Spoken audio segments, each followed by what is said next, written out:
So today's word of the day is seed. CEDE, seed. Part of speech में ये verb है and it has two meanings people. पहला meaning होता है इसका कि आपने अपनी लैंड या फिर कुछ और ज़मीन हो या कुछ और भी अपने किसी को दे दिया है. आप ट्रांसफ़र कह सकते हैं, हैंड ओवर कह सकते हैं, गिव कह सकते हैं, दे दिया है तो रेंडर कह सकते हो, बेस्टो कह सकते हो, प्रोवाइड कह सकते हो. ओके, बेसिकली कोई चीज़ दे दी है. अब विलिंगली दी है या अनविलिंगली दी है, it depend upon the context people. ठीक है जी. दूसरा मीनिंग जो होता है सीड का वो होता है कि आपने कोई चीज़ त्याग दी है. ठीक है. सो हम इसके त्याग दिए, छोड़ दिए या खारिज कर दिए, मना कर दिया आपने एकदम से. सिनोनिम्स देखते हैं त्यागने के. ठीक है.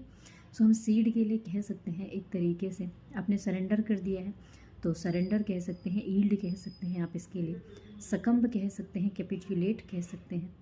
अब बोल सकते हैं एक तरीके से रेलिंक्विश कह सकते हैं, रेनाउंस कह सकते हैं, एब्डिकेट कह सकते हैं, एबनीगेट कह सकते हैं, डिस्पेंस विद कह सकते हैं आप इसके लिए, स्पर्न विद कह सकते हैं आप इसके लिए.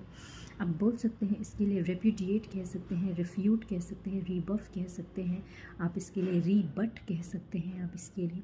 आप बोल सकते हो डिनाई कह सकते हो, डिफाई कह सकते हो, लीव कह सकते हो, छोड़ दिया आपने किसी चीज़ को, लीव कह सकते हो आप इसके लिए. कह सकते हो डेजर्ट कह सकते हैं. फिर जब हम हार मान लेते हैं तो गिव अप कर दिया, गिव इन कर दिया, केव इन कर दिया, throw the cold sorry throw in the towel कह सकते हो, थ्रो इन द स्पॉन्ज कह सकते हैं आप इसके लिए.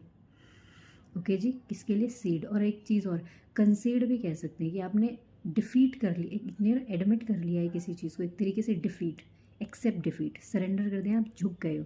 सो कंसीड भी आप कह ही सकते हो उसके लिए. ओके.